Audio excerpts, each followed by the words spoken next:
Imagine wandering through this pitch black freezing forest. Okay, setting the scene. Right, and you hear a rustling, and as you kind of push through the branches, you stumble across this hooded, shadowy figure. Oh, that sounds so creepy. It really is. It's leaning over the freshly killed corpse of a unicorn, just, drinking its blood to sustain this cursed, parasitic half-life. I mean, that honestly sounds like the opening scene of a grim, R-rated horror movie. It paints a genuinely terrifying picture, doesn't it? Like, that is definitely not the sort of imagery you'd associate with cozy, family-friendly escapism. Not at all. But this December, that exact scene is going to be part of the foundation for one of the most anticipated television events of the decade. Which is wild to think about. Totally wild. I'm talking about the new HBO Harry Potter series coming in 2026. Welcome to the Deep Dive. So our mission today for you, the listener, is to unpack the fascinating, surprising, and frankly massive shifts in tone and production that are happening behind the scenes of this new adaptation. Yeah, we are basically looking at how a property historically defined by its, whimsical charm is being actively transformed into a grounded, mature television drama. Exactly. It's a huge pivot. It's structural, visual, logistical, it's everything. HBO is taking a story that practically defines the modern childhood experience for so many people and forcing it to grow up instantly. Yeah, they're walking an incredibly thin tightrope here, like trying to balance nostalgia with a much darker, much more realistic creative vision. Right. Okay, let's unpack this, because the biggest shockwave to hit the fandom recently is the age rating. Oh, absolutely. This was huge. Right, so the upcoming adaptation of The Philosopher's Stone has officially been listed with a TV-14 rating. Which is quite the jump. It is.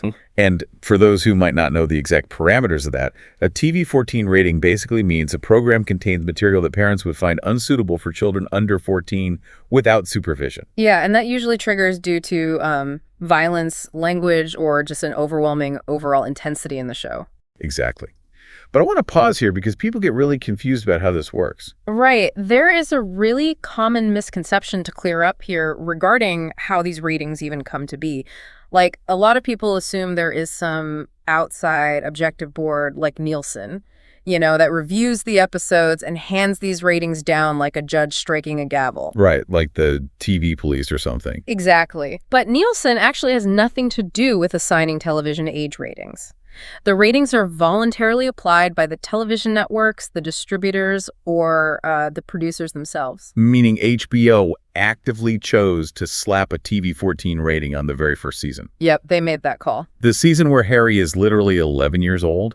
I mean, the first 3 original films were rated PG. Yeah, they were super accessible. Right. So applying a TV-14 to Philosopher's Stone, which is widely considered the lightest, most innocent chapter of the entire saga, it just feels incredibly jarring. Well, see, it only feels jarring if your primary memory of this story comes from the original film adaptations. Okay, fair point. If we bypass the movies and look at the actual source text, a TV-14 rating actually makes an uncomfortable amount of sense. Because of how dark the book is. Yeah, we have this collective cultural amnesia about how dark that first book actually was. Like, we remember the grand feasts and the flying brooms, but we completely forget the traumatic foundation of the story. Oh, wow. Yeah, the Dursleys. Think about Harry's life before Hogwarts. He spends the first decade of his life being systemically neglected and emotionally abused. He's literally forced to sleep in a spider-infested cupboard beneath the stairs while his cousin has 2 bedrooms. Exactly. He is isolated, constantly insulted, and treated as a parasitic inconvenience to his own family. I mean, that is profound psychological trauma. It really is. And then, the danger escalates wildly once he actually gets to the magical world. Oh, for sure. At 11 years old, Hermione is cornered in a bathroom and nearly beaten to death by a fully grown mountain troll. Right, and then there's the unicorn blood scene we talked about at the beginning. Yeah. Plus, during the climax, Ron is violently knocked unconscious by a massive stone statue during a life-sized game of wizard chess. Which is terrifying if you visualize it realistically. And, of course, Harry has to confront a professor who slowly unwraps his turban to reveal he's being physically possessed by the mutilated soul of Lord Voldemort. Exactly. When you list the actual mechanical events of the plot, it reads like a dark fantasy thriller. I think the original films put this sort of comedic slapstick filter over those darker elements, especially early on. Oh, 100%. Like the Dursleys were played for laughs, Uncle Vernon getting red in the face and yelling was treated like a cartoon character throwing a tantrum. Yeah, very exaggerated. But if you strip away that exaggeration, if you remove the slapstick filter and treat Harry's upbringing as the profound emotional abuse it actually was, does this TV-14 rating finally allow the show to do the book's darker undertones justice? I think so, yes. Television as a medium gives them the breathing room to actually explore that trauma. Because they have more time. Right. A 2-hour film has to get the kid to the Magic Castle by minute 30, or the audience gets restless. They have to rush the Cinderella prologue, basically. Yeah, that makes sense. But a sprawling TV series has the luxury of time. They can sit in the discomfort of Privet Drive. They can emphasize just how utterly bleak and hopeless Harry's existence was before Hagrid knocked down that door. So building that oppressive atmosphere makes the eventual rescue mean so much more. Exactly. But it's one thing to want a gritty, grounded, emotionally heavy TV-14 show. It's entirely another to figure out how to physically visualize that on screen. Right. The execution is the hard part. Because this tonal shift isn't just in the script. It is being baked into the actual cameras, the lighting, and the pacing of the show. If we connect this to the bigger picture, the visual strategy being employed here is incredibly bold. How so? Well, the first episode reportedly spends almost its entire runtime in the Muggle world. Wait, really? Yeah.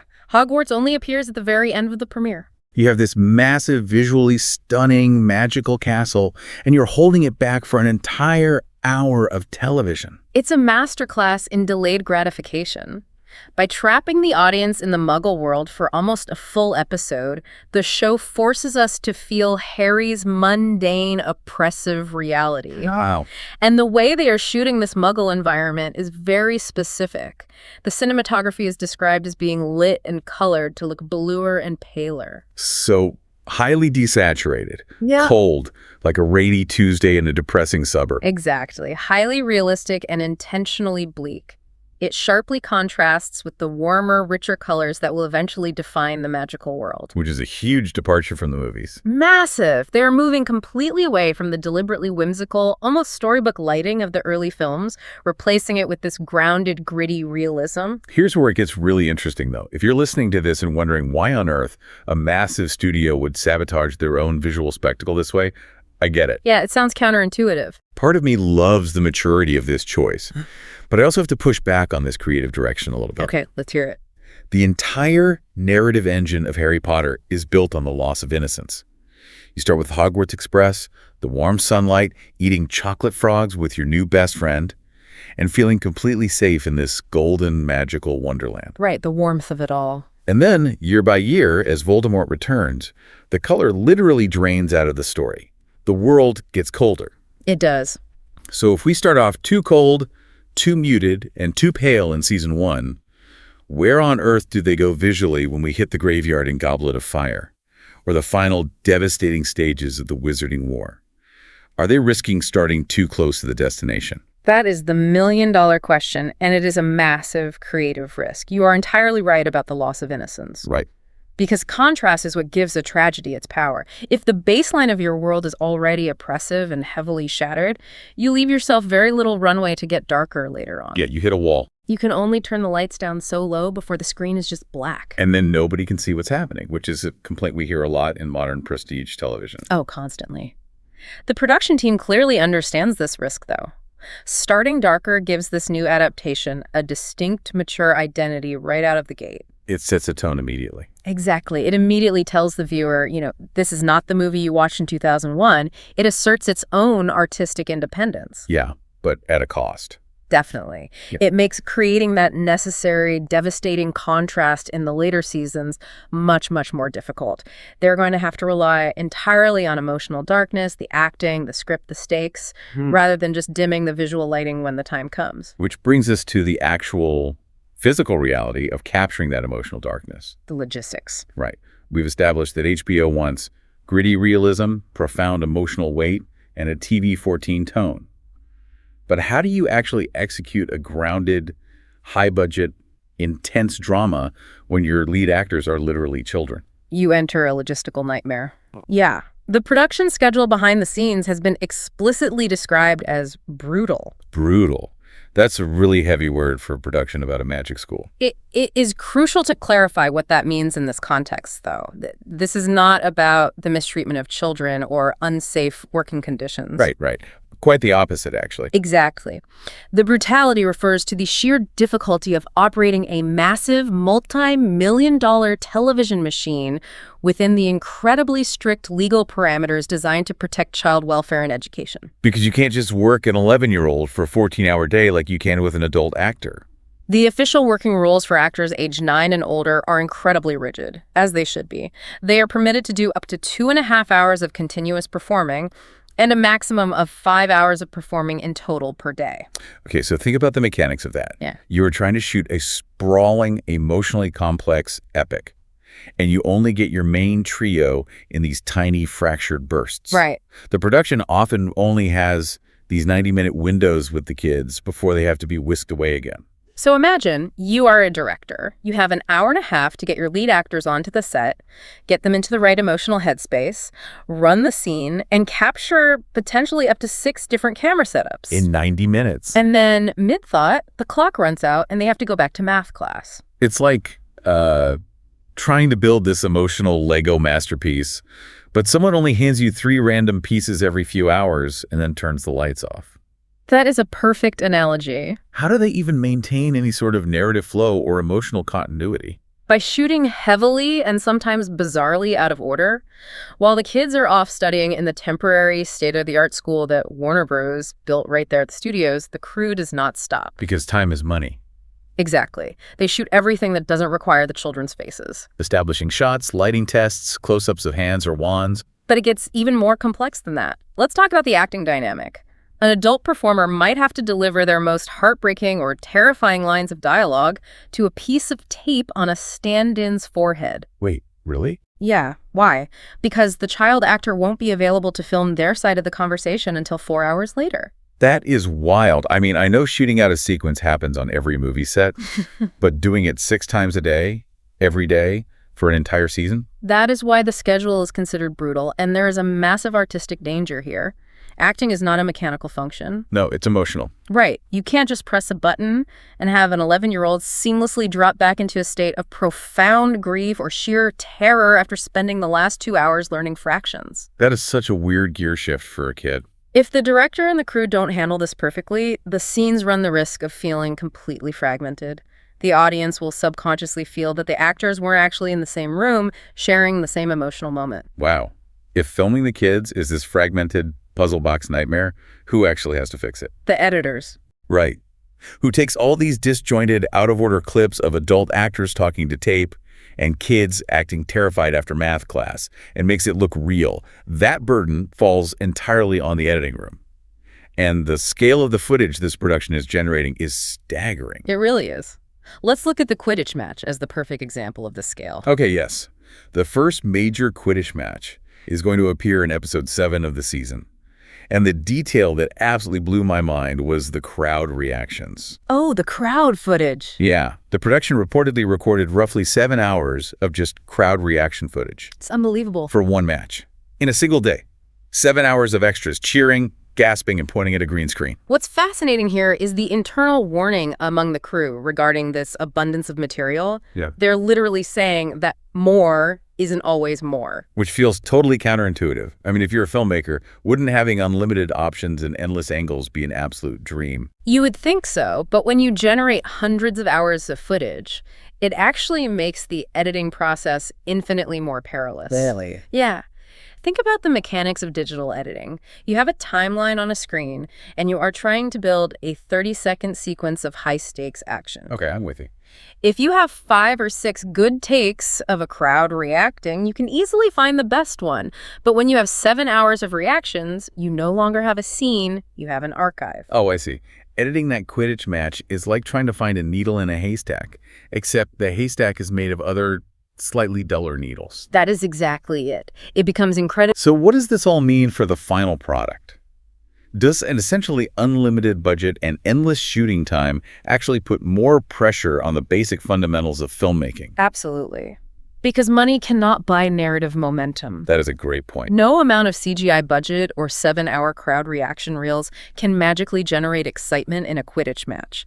The excitement only comes from sharp, ruthless editing. And pacing. Exactly, pacing. Knowing exactly when to cut from the seeker diving to the bludger flying to the terrified face in the crowd. Right.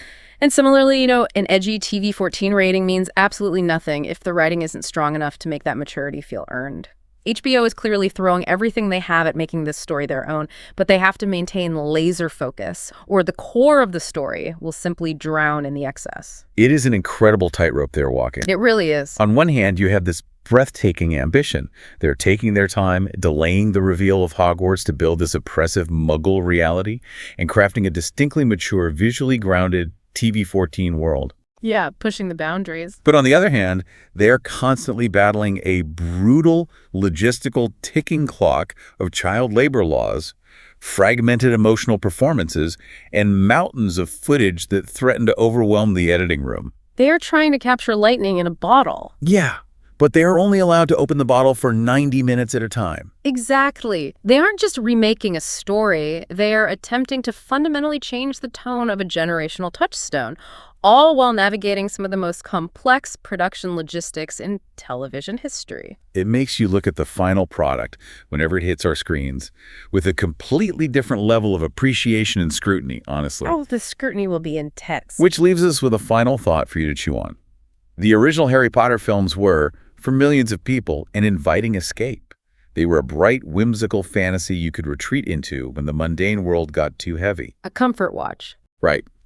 But if this new HBO series successfully achieves its goal, if it grounds the wizarding world in pale realism, gritty consequences, and profound emotional weight from day one, will the next generation of fans view Harry Potter not as an escape from reality, but as a direct, uncompromising mirror reflecting it? That's a fascinating question. When the magic feels just as heavy as real life, why are we tuning in? Something to think about while we wait for December 2026. Thanks for diving deep with us today. We'll see you next time.